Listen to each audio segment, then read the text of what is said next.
Shwmae, hello, Shwmae pawb, everybody, how are you doing? It is Tom from Pure West Radio, early breakfast show, every weekday morning, 6 a.m. to 8 a.m.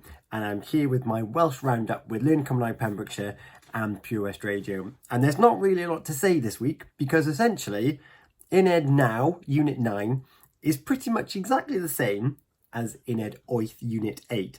But it's called Mwy o Arddodiad, which means more of arddodiad, more on prepositions. So whereas last week we learned ar, and at, this week we're looking at am, wrth, and a.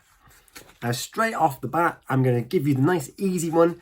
An a with a little roof on the top, doesn't change. Regardless of whether it's he, she, them, they, us, it doesn't matter. A just stays as a. So that's a nice easy one for you to remember. The other ones, of course, do change, but they follow the same pattern as to what we're kind of getting used to now with these prepositions. So if it's it's amdana amdanat ti, or amdanati, you kind of mold them together. Amdan ove, amdani hi, amdanon ni, amdanochi, and amdaninu, which is the same as if we were looking at iddo ve, iddi hi, idon. Well, there. Let's make sure I'm giving you correct information. Idden who, yeah, it was. Anochi, if we're looking at ar, anar, I. So they all follow the same pattern. So recognizing those patterns and know what follows after is really important. So that was am, and then wrth, of course there's a change. Wrtho I, wrthot ti, wrtho ve, wrthi hi, wrthon ni, wrthochi, wrthen who. So apart from E being a little bit different, the rest of it's still the same.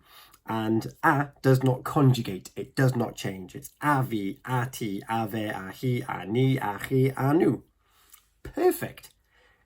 However, a can sometimes become ag if it's before a vowel. So be careful of that. An a can become an ag. And if you play along on Duolingo, like I do, godag new is something that I learnt last night on my Duolingo as well. The other additional thing that we've learnt in Uned Now is a whole load of different animals. So we've had Ceiliog, which is a cockerel, which coincidentally is where Kellogg got its names from, the cereal, breakfast cereal. We've got elephant, elephantod would be elephants, giraffe, giraffod. So odd is how we pluralize, generally speaking, animals. And there's a whole section on how to do it. So cath becomes cathod for cats. And then there's mochin.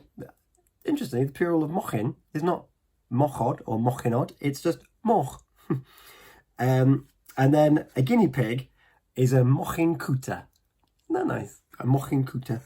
And the reason that our gairfa, our vocabulary, is focusing on animals is because when it comes to learning for or preparing for the exams, which I think is our Doliad, in Sylfaen, the emphasis is on conversation. It's on kind of extending prose of what we're talking about. And there's different lists of different titles kind of things of what we can learn or what we can talk about. And one of them is about animals. And I'm not going to jump too far ahead and get ahead of myself at the back here, but in the back of our Sylfaen book, where we've got our gwaith cartref, our homework, what we also have is kind of like a helping hand, a help llaw, if you will, which is at the end of every unit, telling us what we can expect in the exams for the Sylfaen, which is brilliant because it means that I know that siarad for around 10 minutes. And I can talk about the different kind of titles that they have. So anifeiliad is one of them, as I've just explained. There's boed, boeniach, which is healthy living. Sorry, so biwnach. Chwaraeon, sports, dallen, something interesting, diddordebau. So we've got two whole columns here of what we could talk about in the exam, and we get to pick them. So what the Sylfaen book is leading us to do particularly in the gwaith cartref, every single gwaith cartref now is finishing off with ysgrifennwch paragraph personol darllen. So write a personal paragraph about reading.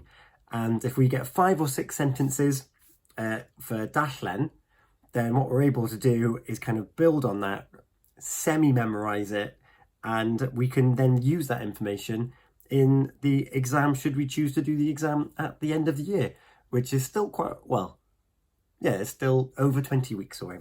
Plus, of course, holidays in that as well. But we still got a few weeks before we break up for Christmas. In fact, by the time you're seeing this, it'll be December tomorrow. Christmas is coming on Pure West Radio from the 1st of December, as chosen by you. And it's also your last chance for entering Welsh Phrase of the Week, for your chance to win a limited edition Shwmae mug, which I don't have with me.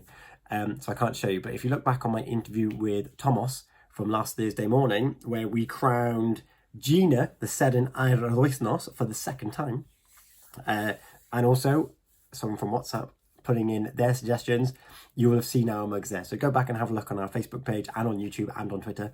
And yeah, the phrase this week is Dwi'n dysgu Cymraeg. I'm learning Welsh. Dwi'n dysgu Cymraeg. And all you need to do is download WhatsApp. 01437 764455 is the number that you need. That's 01437 764455. Save us as a contact on your mobile and you can send us voice notes. And I will play it out on the radio for you on Thursday morning, and you might get yourself a Shwmae mug. Bendigedig. Ardderchog, gwych. All of those exciting words for you. So I promise you a short one because it was just an extension of what we've already learned. And in fact, I've closed my book. What we're learning next, in a deg, wneud I agor y ffenest. Expressing an intention, offering to do something, and asking a favour. Gwna fi, wneud I, gwna fe o hi, gwna ni, wna chi, and gynon who. So there you have it. That's what we've got next week in store here with Learn Cymraeg Pembrokeshire. Hwyl fawr!